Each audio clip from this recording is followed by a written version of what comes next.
আজকের এই মাহফিল থেকে যদি আমরা এই একটি হাদিস যদি আমরা বাড়িতে দিতে পারি, তাহলে আজকের এই মাহফিলে আসা আমার জন্য কি হবে? সফল হবে।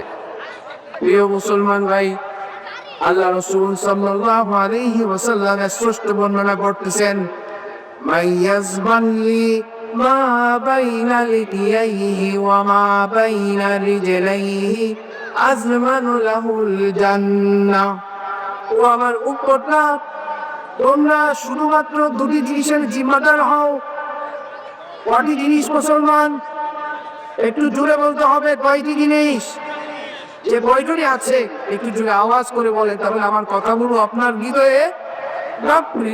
আমরা যদি 5 জন থাকি, এই 5 জন যদি কিছু কথা নিয়ে যদি এখান থেকে যেতে পারি আর তার উপর আমল করতে পারি, আজকের এই উত্তর দিনাজপুর ইদ্রিস আলী জামে মসজিদের মাহফিল সফল। এখানে ধরে বলেন 1 লক্ষ মানুষ মাহফিল দেওয়া হোক, আর একজন মানুষও ও মাহফিল থেকে কোনো আমল নিয়ে বাড়িতে যেতে পারলো না, তাহলে ওই মাহফিল দিয়ে কোনো কাজে আসবে? কোনো কাজে আসবে না। আমরা যে কয়জন এসেছি, আসুন আমরা একটু নিয়োগ করি, আজকে যতগুলো কথা হবে, যে বক্তা যে উলামায়ে কেরাম যতটুকু কথা বলবে, ইনশাআল্লাহ আমরা ততটুকু কথার উপরে আমল করার চেষ্টা করব, তাহলে আজকে আমাদের মাহফিল সফল হবে ইনশাআল্লাহ। ঠিক না? ও আমার প্রিয় মুসলমান ভাই, রাসূলুল্লাহ সাল্লাল্লাহু আলাইহি ওয়াসাল্লাম সহিহ বুখারী বর্ণনায় বলেন, মাইয়াসবানলি মা বাইনা লিকিয়াইহি ওয়া মা বাইনা রিজলাইহি আজমানু লাহুল জান্নাহ। ও আমার উম্মতরা, তোমরা শুধুমাত্র দুটি জিনিসের জিম্মাদার হও, আমি তোমার জান্নাতের জিম্মাদার হয়ে যাব। একটু খেয়াল করেন, যেখানে আমার রাসূল সাল্লাল্লাহু আলাইহি ওয়াসাল্লাম আমাদের প্যারা নবী, তিনি নিজে বলতেছেন, ও আমার উম্মত, তুমি দুটি জিনিসের জিম্মাদার হও, তুমি তোমার দুটি জিনিসের জিম্মাদার হও, আমি তোমার জান্নাতে যাওয়ার জিম্মাদার হব। সুবহানাল্লাহ। কয়টি জিনিস? দুটি জিনিস। দুটি জিনিস কি?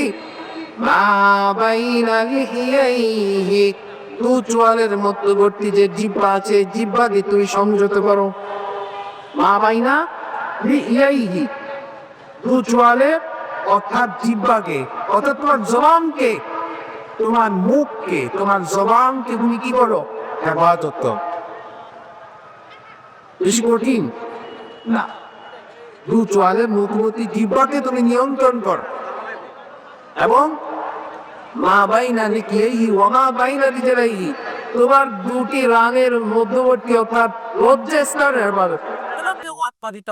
অর্থাৎ মিথ্যা কথা বলা থেকে বেঁচে থাকো, গীবত করা থেকে বেঁচে থাকো, মানুষকে গালি দেওয়া থেকে বেঁচে থাকো, অনর্থক কথাবার্তা থেকে বেঁচে থাকো।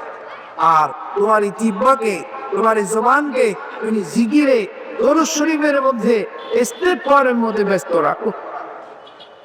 আর তৃতীয় নাম্বার যেটি, সেটা হচ্ছে তোমার লজ্জাস্থানকে হেফাজত করো।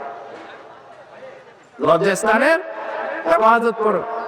আমি রাসূল তোমাকে গ্যারান্টি দিচ্ছি, তোমাকে আমি জান্নাতে নিয়ে যাবো। সুবহানাল্লাহ।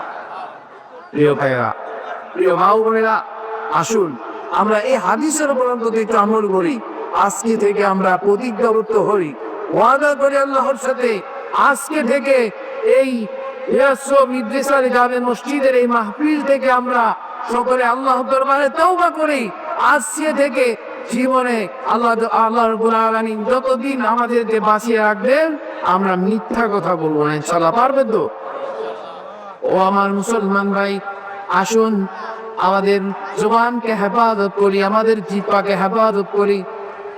জিহ্বাকে কিভাবে হেফাজত করব? জিহ্বাকে হেফাজত করার মাধ্যম হচ্ছে আমাকে মিথ্যা কথা ছেড়ে দিতে হবে, আমাকে অনর্থক কথাবার্তা ছেড়ে দিতে হবে, আমাকে মানুষের গীবত করা ছেড়ে দিতে হবে, আমাকে মানুষের প্রতি খারাপ ধারণা করা, খারাপ কথা বলা, গালাগালি করা, কানাগালি থেকে আমাকে হেফাজত করতে হবে আমার জবানকে, এবং লজ্জাস্থানের হেফাজত করতে হবে আমাকে।